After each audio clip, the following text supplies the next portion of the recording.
ਵਾਹਿਗੁਰੂ ਜੀ ਕਾ ਖਾਲਸਾ ਵਾਹਿਗੁਰੂ ਜੀ ਕੀ ਫਤਿਹ। ਹੋਲਾ ਮਹੱਲਾ ਸ੍ਰੀ ਅਨੰਦਪੁਰ ਸਾਹਿਬ। ਖਾਲਸਾਈ ਜਾਹੋ ਜਲਾਲ ਨੂੰ ਦਰਸਾਉਂਦਾ ਕੌਮੀ ਤਿਉਹਾਰ ਹੋਲਾ ਮਹੱਲਾ ਨਗਾਰਿਆਂ ਦੀ ਗੂੰਜ ਦੇ ਉੱਤੇ ਤੇ ਜੈਕਾਰਿਆਂ ਦੀ ਬੁਲੰਦ ਆਵਾਜ਼ ਦੇ ਵਿੱਚ ਕਿਲਾ ਆਨੰਦਗੜ੍ਹ ਸਾਹਿਬ ਤੋਂ ਰਸਮੀ ਤੌਰ ਤੇ ਬੀਤੀ ਰਾਤ ਸ਼ੁਰੂ ਹੋ ਗਿਆ। शुरुआत मौके जिथे बहुत ही महान शख्सियतां महापुरुष विद्वान ते श्रोमणी गुरुद्वारा प्रबंधक कमेटी दे प्रधान खुद शमूलियत करने के लिए पुजे, उत्थे ही बहुत सारी संगत ने भी अपनी हाजिरी दी। पिछले 2 होले महल्लियां दे उत्ते करोना दा साया सी, इसलिए संगतां दा ठाठा मारदा कट्ठ भी इस शुरुआत दे मौके ते देखण। आओ देखते हैं एक खास रिपोर्ट।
बीती रात किला आनंदगढ़ साहब तो नगाड़ियां की थाप से शुरू हुंदा यह होला महल्ला अज रस्मी तौर पर कीरतपुर साहब विखे शुरू किया गया। कीरतपुर साहब विखे सिंह साहब ज्ञानी रघबीर सिंह जी ने गुरुद्वारा पतालपुरी साहब पुज के अपनी हाजिरी लगवाई ते हैड ग्रंथी तखत श्री केसगढ़ साहब ने अरदास करके इसकी रस्मी शुरुआत की।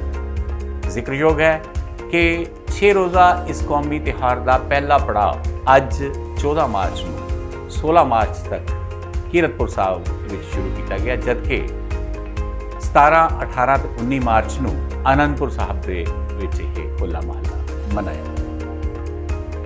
गुरुद्वारा पतालपुरी साहब विच भी संगतां दा ठाठा मारदा समुद्र नतमस्तक होने के लिए गुरुद्वारा साहब पुज्या होया सी। उत्थे ही बहुत सारी संगत सरोवर दे विच इशनान करके नतमस्तक होने के लिए गुरुद्वारा साहब जा रहे। इस मौके सिंह साहब ज्ञानी रघबीर सिंह जी ने SDTV प्राइम नाल गलबात की, उन्होंने भी सानू कुछ इस तरह दस्सिया। सिंह साहब सब तो पहला होला महल्ला दीयां मुबारकां सारी कौम नूं, की कहना चाहोगे? वाहिगुरू जी का खालसा वाहिगुरू जी की फतेह। खालसा पंथ का यह रवायती त्यौहार जो खालसे की ਵੱਖਰੀ ਹੋਂਦ ਹਸਤੀ ਦਾ ਪ੍ਰਤੀਕ ਹੈ, ਖਾਲਸੇ ਦੀ ਚੜ੍ਹਦੀ ਕਲਾ ਦਾ ਪ੍ਰਤੀਕ ਹੈ, ਖਾਲਸੇ ਦੀ ਆਨ ਸ਼ਾਨ ਦਾ ਪ੍ਰਤੀਕ ਹੈ। ਔਰ ਸਭ ਤੋਂ ਵੱਡੀ ਗੱਲ ਇਸ ਤਿਉਹਾਰ ਵਿੱਚ ਇਹ ਹੈ ਕਿ ਇਹ ਤਿਉਹਾਰ ਕਲਗੀਧਰ ਪਾਤਸ਼ਾਹ ਧੰਨ ਗੁਰੂ ਗੋਬਿੰਦ ਸਿੰਘ ਸਾਹਿਬ ਜੀ ਮਹਾਰਾਜ ਨੇ ਆਪਣੇ ਪਿਆਰੇ ਖਾਲਸੇ ਨੂੰ ਆਪ ਬਖਸ਼ਿਸ਼ ਕੀਤਾ ਔਰ ਸਤਿਗੁਰਾਂ ਦੇ ਸਮੇਂ ਤੋਂ ਹੀ ਇਸ ਪਾਵਨ ਤਿਉਹਾਰ ਨੂੰ ਸਮੁੱਚਾ ਪੰਥ ਤਖਤ ਸ਼੍ਰੀ ਕੇਸਗੜ੍ਹ ਸਾਹਿਬ ਜੀ ਵਿਖੇ ਇਕੱਤਰ ਹੋ ਕੇ ਗੁਰਦੁਆਰਾ ਪਤਾਲਪੁਰੀ ਸਾਹਿਬ ਕੀਰਤਪੁਰ ਸਾਹਿਬ ਜੀ ਵਿਖੇ ਆ ਕੇ ਬਹੁਤ ਹੀ ਚੜ੍ਹਦੀ ਕਲਾ ਦੇ ਨਾਲ हर साल मनाउंदा है। और इस साल भी जो होले महल्ले का त्यौहार 19 मार्च को मनाया जा रहा है तो हर साल की तरह ही पहले पड़ाव की अज आरंभता गुरुद्वारा पतालपुरी साहिब कीरतपुर साहिब जी तो गुरु चरणों के अरदास करके की जा चुकी है, जिसकी समाप्ति 16 मार्च को होगी और 17 मार्च को तख्त श्री केसगढ़ साहिब जी तो श्री अखंड पाठ साहिब आरंभ होणगे। नाल ही गुरमत दीवाना की आरंभता होगी 19 ਤਰੀਕ ਨੂੰ ਦੁਪਹਿਰ ਦੇ ਠੀਕ 12 ਵਜੇ ਅਰਦਾਸ ਕਰਕੇ ਗੁਰੂ ਚਰਨਾਂ ਦੇ ਵਿੱਚ ਤੇ ਪੰਜ ਪਿਆਰੇ ਸਾਹਿਬਾਨ ਦੀ ਅਗਵਾਈ ਵਿੱਚ ਮਹੱਲੇ ਦੀ ਆਰੰਭਤਾ ਕੀਤੀ ਜਾਣੀ ਹੈ। ਸਿੰਘ ਸਾਹਿਬ ਗੱਲ ਕਰਾਂਗੇ ਵੀ ਇਸ ਹਰ ਵਾਰ ਹੀ ਵੈਸੇ ਤਾਂ ਹੁੰਦਾ, ਇਸ ਵਾਰ ਵੀ ਅੰਮ੍ਰਿਤ ਪ੍ਰਚਾਰ ਦਾ ਵੀ ਕੋਈ ਯਤਨ ਕੀਤੇ ਜਾਣਗੇ ਵਿਸ਼ੇਸ਼ ਤੌਰ ਤੇ, ਕੋਈ ਖਾਸ ਤੌਰ? ਬਿਲਕੁਲ ਜੀ, ਖਾਸ ਕਰਕੇ ਜੋ ਤਖ਼ਤ ਸ੍ਰੀ ਕੇਸਗੜ੍ਹ ਸਾਹਿਬ ਦਾ ਇਤਿਹਾਸ ਹੈ, ਇੱਥੇ ਕਲਗੀਧਰ ਪਾਤਸ਼ਾਹ ਨੇ 30 ਮਾਰਚ 1699 ਦੀ ਵਿਸਾਖੀ ਵਾਲੇ ਦਿਨ ਖਾਲਸਾ ਪੰਥ ਪ੍ਰਗਟ ਕੀਤਾ ਔਰ ਜੋ ਸਿੱਖ ਸਤਿਗੁਰੂ ਗੁਰੂ ਨਾਨਕ ਦੇਵ ਜੀ ਮਹਾਰਾਜ ਨੇ ਸਾਜਿਆ ਸੀ, ਉਸ ਸਿੱਖ ਨੂੰ ਸੰਪੂਰਨਤਾ ਕਲਗੀਧਰ ਪਾਤਸ਼ਾਹ ਨੇ ਬਖਸ਼ਿਸ਼ ਕੀਤੀ ਹੈ। ਔਰ ਖਾਸ ਜਿਹੜਾ ਉੱਥੋਂ ਦੀ ਮਰਿਆਦਾ ਹੈ ਤਖ਼ਤ ਸ੍ਰੀ ਕੇਸਗੜ੍ਹ ਸਾਹਿਬ ਦੀ, ਉੱਥੇ ਅੰਮ੍ਰਿਤ ਸੰਚਾਰ ਹਰ ਬੁੱਧਵਾਰ ਹਰ ਐਤਵਾਰ ਨੂੰ ਵੀ ਹੁੰਦਾ ਅਤੇ ਹਰ ਤਿਉਹਾਰਾਂ 'ਤੇ ਵੀ ਹੁੰਦਾ ਔਰ ਹਰ ਸਾਲ ਹੀ ਹੋਲੇ ਮਹੱਲੇ ਦੇ ਜਿਹੜੇ 3-4 ਦਿਨ ਨੇ, ਜਿਵੇਂ ਜਿਵੇਂ ਸੰਗਤ ਦੀ ਆਮਦ ਸ਼ੁਰੂ ਹੋ ਜਾਂਦੀ ਹੈ ਤਿਵੇਂ ਤਿਵੇਂ ਹੀ ਪੰਜ ਪਿਆਰੇ ਸਾਹਿਬਾਨ ਜੋ ਬਲਾਖੀ ਅੰਮ੍ਰਿਤ ਬਲਾਖੀ ਆਉਂਦੇ ਨੇ ਉਹਨਾਂ ਨੂੰ ਅੰਮ੍ਰਿਤ ਵੀ ਛਕਾਉਂਦੇ ਨੇ। ਔਰ ਇਸ ਵਾਰ ਵੀ 16 ਤਰੀਕ ਤੋਂ ਲੈ ਕੇ ਤੇ 19 ਤਰੀਕ ਤੱਕ ਲਗਾਤਾਰ, 20 ਤਰੀਕ ਨੂੰ ਐਤਵਾਰ ਹੈ, ਐਤਵਾਰ ਨੂੰ ਵੀ ਹੋਵੇਗਾ, ਇਹ 4 ਦਿਨ ਲਗਾਤਾਰ ਅੰਮ੍ਰਿਤ ਸੰਚਾਰ ਜਿਹੜਾ ਉਹ ਕੀਤਾ ਜਾਣਾ ਔਰ ਜ਼ਰੂਰ ਅੰਮ੍ਰਿਤ ਸੰਚਾਰ ਤਖ਼ਤ ਸ੍ਰੀ ਕੇਸਗੜ੍ਹ ਸਾਹਿਬ ਦੀ ਹੋਏਗਾ। ਬਹੁਤ ਵੱਡੀ ਗਿਣਤੀ ਦੀ ਸੰਗਤ ਆਪਣੇ ਨਾਮ ਵੀ ਦਰਜ ਕਰਵਾ ਰਹੀ ਹੈ। ਦੋਸਤੋ ਦੱਸ ਦਈਏ ਕਿ ਹਰ ਸਾਲ ਹੋਲਾ ਮਹੱਲਾ ਅਨੰਦਪੁਰ ਸਾਹਿਬ ਦੀ ਪਾਵਨ ਧਰਤੀ ਦੇ ਉੱਤੇ ਮਨਾਇਆ ਜਾਂਦਾ ਹੈ। ਖਾਲਸਾਈ ਜਾਹੋ ਜਲਾਲ ਦਾ ਇਹ ਪ੍ਰਤੀਕ ਉਸ ਗੱਲ ਦਾ ਪ੍ਰਤੀਕ ਹੈ ਜਦੋਂ ਸਾਹਿਬੇ ਕਮਾਲ ਸਾਹਿਬ ਸ੍ਰੀ ਗੁਰੂ ਗੋਬਿੰਦ ਸਿੰਘ ਜੀ ਨੇ ਸੰਨ 1699 ਈਸਵੀ ਦੇ ਵਿੱਚ ਅਨੰਦਪੁਰ ਸਾਹਿਬ ਦੀ ਪਾਵਨ ਧਰਤੀ ਤੇ ਖਾਲਸਾ ਪੰਥ ਦੀ ਸਿਰਜਣਾ ਕੀਤੀ ਸੀ ਤੇ ਉਹਨਾਂ ਨੂੰ ਸ਼ਸਤਰ ਵਿੱਦਿਆ ਆਦਿ ਲੈਣ ਲਈ ਪ੍ਰੇਰਿਤ ਕੀਤਾ ਸੀ। ਤੇ ਫਿਰ ਉਸ ਸ਼ਸਤਰ ਵਿੱਦਿਆ ਦੀ ਸਿਖਲਾਈ ਜੋ ਕਰਾਈ ਜਾਂਦੀ ਸੀ, ਉਸ ਦਾ ਬਕਾਇਦਾ ਇਮਤਿਹਾਨ ਲੈਣ ਦੇ ਲਈ ਅਨੰਦਪੁਰ ਸਾਹਿਬ ਦੀ ਧਰਤੀ ਦੇ ਉੱਤੇ ਸੰਨ 1700 ਈਸਵੀ ਦੇ ਵਿੱਚ ਪਹਿਲਾ ਹੋਲਾ ਮਹੱਲਾ ਖੇਡਿਆ ਗਿਆ ਸੀ, ਜਿਸ ਦੇ ਵਿੱਚ ਅਲੱਗ-ਅਲੱਗ ਜਗ੍ਹਾ ਤੋਂ ਆਏ ਹੋਏ ਸਿੰਘਾਂ ਨੇ ਘੋੜਸਵਾਰੀ ਸ਼ਸਤਰ ਵਿੱਦਿਆ ਦੇ ਕਰਤੱਵ ਦਿਖਾ ਕੇ ਬਹੁਤ ਸਾਰੇ ਇਨਾਮਾਂ ਵੀ ਜਿੱਤੇ ਸੀ।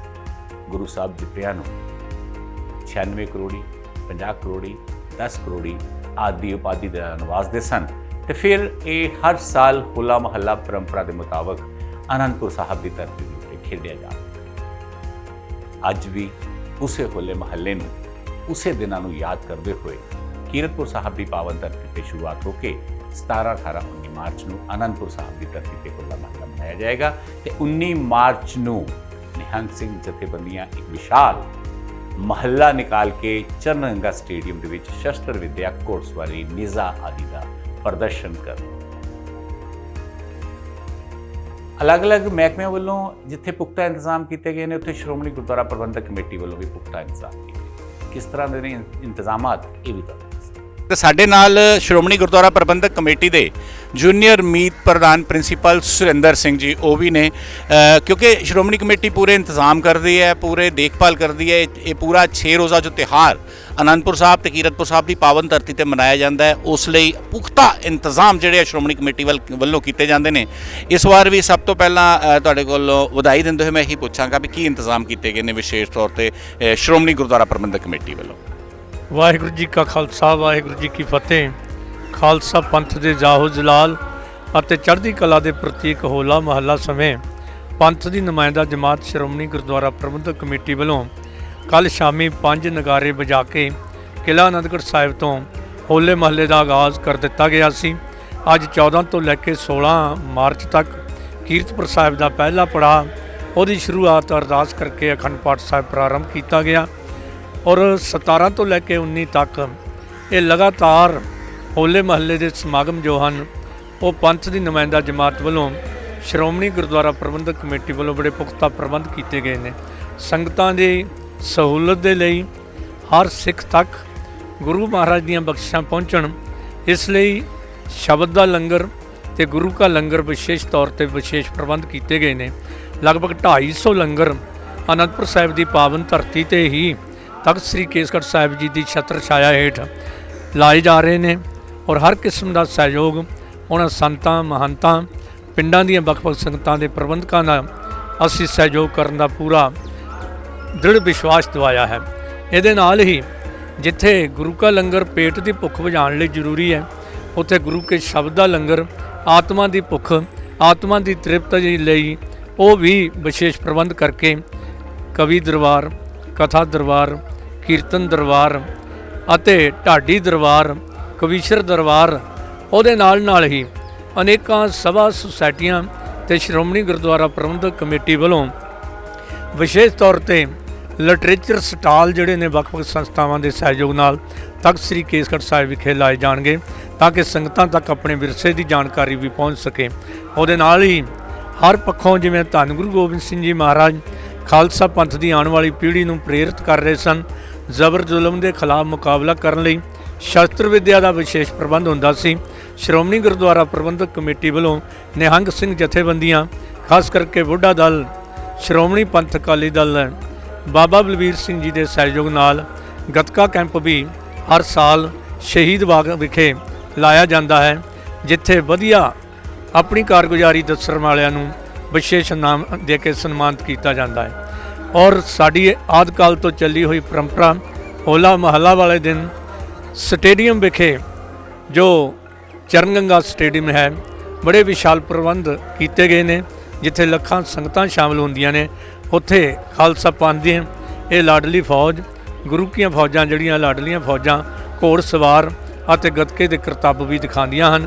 ਸੋ ਪੰਥ ਦੀਆਂ ਨੁਮਾਇੰਦਾ ਜਥੇਬੰਦੀਆਂ ਵੱਲੋਂ ਜੋ ਵਿਸ਼ੇਸ਼ ਪ੍ਰਬੰਧ ਕੀਤੇ, ਉਹਨਾਂ 'ਚੋਂ ਸ਼੍ਰੋਮਣੀ ਗੁਰਦੁਆਰਾ ਪ੍ਰਬੰਧਕ ਕਮੇਟੀ ਦਾ ਕਿਉਂਕਿ ਮੁੱਖ ਫਰਜ਼ ਬਣਦਾ ਹੈ ਅਤੇ ਆਪਣੇ ਫਰਜ਼ ਨੂੰ ਨਿਭਾਉਂਦਿਆਂ ਹੋਇਆਂ ਕੱਲ੍ਹ ਸ਼੍ਰੋਮਣੀ ਗੁਰਦੁਆਰਾ ਪ੍ਰਬੰਧਕ ਕਮੇਟੀ ਦੇ ਪ੍ਰਧਾਨ ਸਰਦਾਰ ਹਰਜਿੰਦਰ ਸਿੰਘ ਜੀ ਬਕਾਇਦਾ ਕੱਲ੍ਹ ਦੀ ਅਰਦਾਸ ਵਿੱਚ ਸ਼ਾਮਲ ਹੋਏ। 5 ਨਗਾਰੇ ਵਜਾ ਕੇ ਉਹਨਾਂ ਨੇ ਮੇਲੇ ਦਾ ਆਗਾਜ਼ ਕੀਤਾ ਸੀ। ਉਹਨਾਂ ਦੀ ਹਦਾਇਤ ਦੇ ਮੁਤਾਬਕ ਸ਼੍ਰੋਮਣੀ ਕਮੇਟੀ ਦੇ ਸੁਚੱਜੇ ਪ੍ਰਬੰਧਾਂ ਵਿੱਚ ਹੋਰ ਵਧੀਆ ਢੰਗ ਦੇ ਨਾਲ ਪ੍ਰਭਾਵਸ਼ਾਲੀ ਬਣਾਉਣ ਲਈ ਸਾਰੇ ਹੀ ਪ੍ਰਬੰਧਕ ਜਿਹੜੇ ਅਨੰਦਪੁਰ ਸਾਹਿਬ ਦੀ ਧਰਤੀ ਤੇ ਪਹੁੰਚ ਰਹੇ ਹਨ।